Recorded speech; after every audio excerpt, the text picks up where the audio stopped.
আজ 12 ঘন্টা বন্ধ বিদ্যাসাগর সেতু। ভোর 6টা থেকে সন্ধ্যে 6টা পর্যন্ত সেতু বন্ধ থাকবে।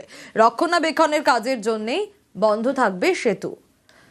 বিদ্যাসাগর সেতু বন্ধ থাকবে রক্ষণাবেক্ষণের কাজের জন্য। সেতু বন্ধ থাকায় ঘুরপথে গাড়ি চলছে। 8 মাস ধরে চলছে সেতু মেরামতের কাজ। শেষ কয়েকটি সপ্তাহের মতো এ সপ্তাহেও বন্ধ থাকছে দ্বিতীয় হুগলি সেতু রবিবার দিন গাড়ি চলাচলের চাপ শহর কলকাতা এবং হাওড়াতে যথেষ্ট কম থাকে, আর সেই দিনটাকেই বেছে নেওয়া হয় দ্বিতীয় হুগলি সেতুর যে রক্ষণাবেক্ষণের কাজ তার জন্য।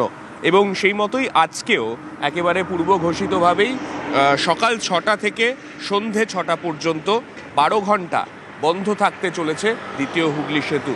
যে গাড়িগুলি কলকাতা শহরের দিক থেকে আসছে এগুলিকে হেস্টিংসের দিক থেকে স্ট্যান্ড রোড হয়ে সেগুলিকে পাঠিয়ে দেওয়া হচ্ছে হাওড়া ব্রিজের দিকে, কেননা শহর কলকাতা থেকে হাওড়া যাওয়ার এখন অবলম্বন কিন্তু অন্যতম এখন হাওড়া ব্রিজই। এবং যে পণ্যবাহী গাড়ি যেগুলি হয়তো হাইওয়ের দিকে যাওয়ার কথা রয়েছে সেই পণ্যবাহী গাড়িগুলিকে শহর কলকাতার মধ্যেও বিভিন্ন জায়গায় নোটিশ রাখা হয়েছে যাতে সেগুলি সেই দিক থেকে দক্ষিণেশ্বরের দিক থেকে নিবেদিতা সেতু ধরে নিতে পারে। ক্যামেরায় মনোজ কুমারের সঙ্গে সান্নিক ঘোষ, নিউজ 18 বাংলা, কলকাতা।